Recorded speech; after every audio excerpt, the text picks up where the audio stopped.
Real estate investing can provide retirees with retirement income and portfolio diversification. Rental properties can provide a steady cash flow, essential for covering daily living expenses while preserving other retirement funds. The appreciation of property values over time can increase your net worth, offering potential windfalls upon sale. Real estate investments come with distinct tax advantages, such as deductions that can lead to improved net gains. Exploring options like reverse mortgages can unlock additional income streams, providing financial flexibility without relinquishing home ownership. However, for those who do not want to be a landlord, it might be worth investing in real estate investment trusts, dividend stocks, and bonds for income and growth. Allocating a portion of a retirement portfolio for growth and appreciation can ensure long-term prosperity and counter increased longevity. No matter what asset classes, effective retirement investment requires balancing market conditions and personal financial goals to align with retirement visions.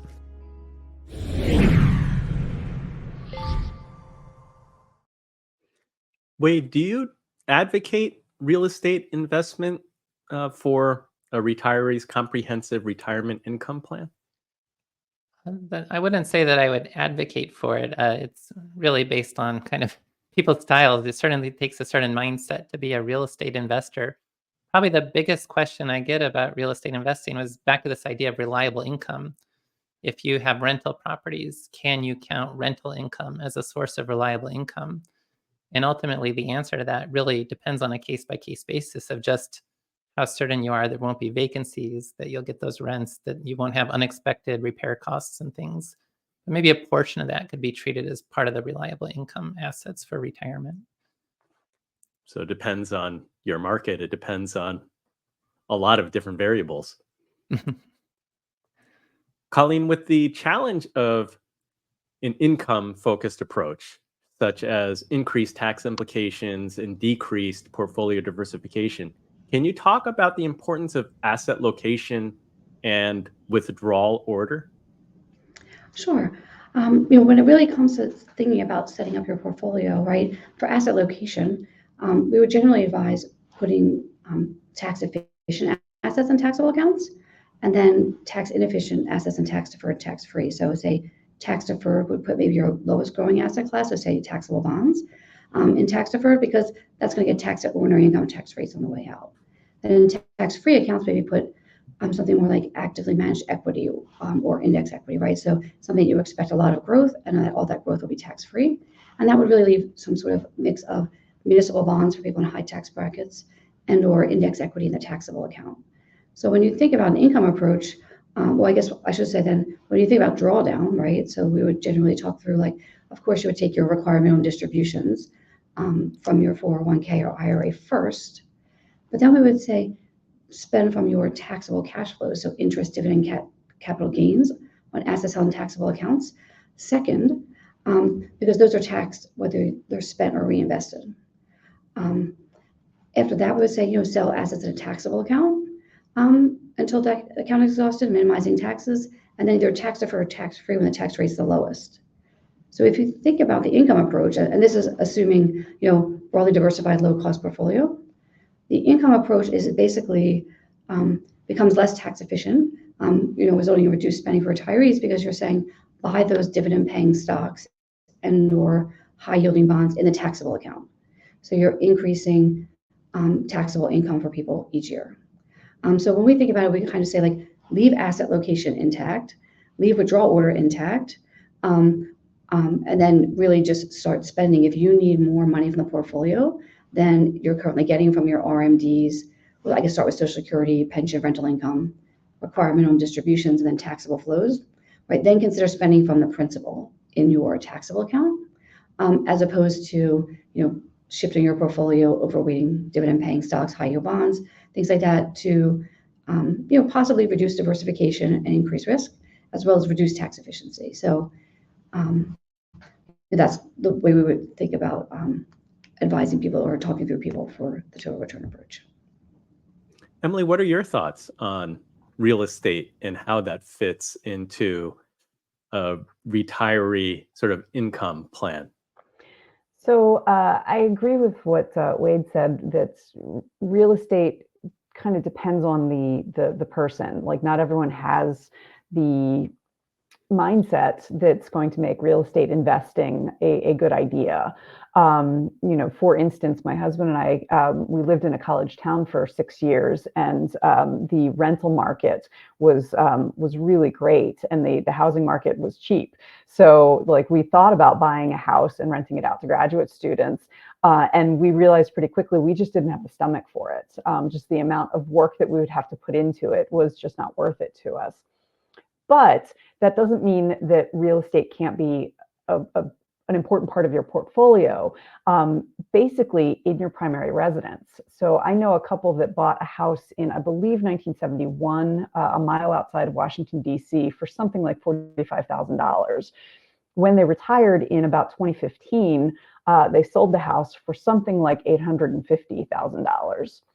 So that, I mean, most people aren't going to have quite that kind of growth, but simply by making a smart choice with your primary residence and getting your mortgage paid off, even if you're taking a 30-year mortgage and just staying put, getting it paid off, could be a really important part of your retirement portfolio, whether or not you intend it to be. This couple that I knew, that was not their primary aim with their retirement portfolio, but it ended up being the biggest part of it, just because they had seen such massive growth between when they bought in 1971 and when they sold in 2015. It's nice when you have a low cost basis. Yes. David, how should retirees approach the decision to downsize, and when should they consider a reverse mortgage? So, Andy, I'm gonna defer the reverse mortgage question to Wade. He literally wrote the book on the topic. But I think downsizing is a very personal decision. I think we've seen a lot more movement among retirees to lower cost states. I think the point that Emily made is really important. Individual homes have lots of idiosyncratic risk. The home is the largest tangible asset on most balance sheets. And you talked about rental properties, and is it safe? Is it risky? Well, I think it depends upon where you are, right? If you've been in Phoenix the last 2 decades, it's been risky. If you've been in Washington, D.C., very safe. So I think that for investors, real assets like real estate make a lot of sense as you age, as an inflation hedge. But I think the risks need to be taken into the correct consideration, because if you do consider it correctly, it's not as safe as it may always appear. But I'm not gonna answer that reverse mortgage question, because I can't not let Wade handle it. So I will pause. Okay. All you, Wade. Yeah. This seems like everyone should have their tomatoes ready to throw at me. I already spoke positively about annuities. Now I'll make a positive comment about reverse mortgages. But it's really about, in retirement, risks are different. People don't know how long they're going to live. They don't have their work income to fall back on. They have to spend from their assets. They have the sequence of returns risk if they're spending from a declining portfolio.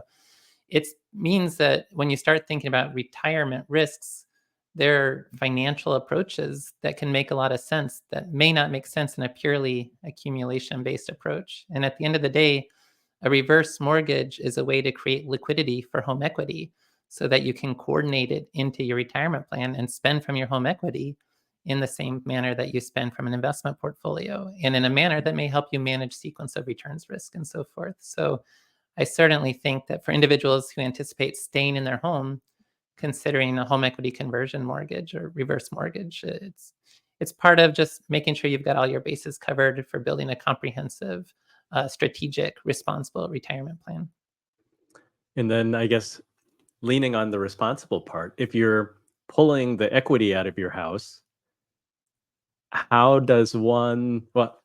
should they be using that money that they're taking out? Well, the concern is if somebody is better off not having liquidity for an asset because they'll just spend it frivolously, then maybe they're better off not considering the reverse mortgage. But we think about spending from investments. Really, the reverse mortgage is just a way to spend from home equity. And that's where the strategy of it is. You have this growing line of credit on the home equity conversion mortgage that can be a buffer asset, so that when there's a market downturn, rather than selling from my portfolio at a loss, I can temporarily cover my spending through a reverse mortgage let my portfolio recover before I start spending from it. That's the basic logic of how a reverse mortgage can actually help improve the long-term prospects for your investment portfolio and leave a larger legacy at the end when you consider what's left in your investments plus the home minus the loan balance due on the reverse mortgage.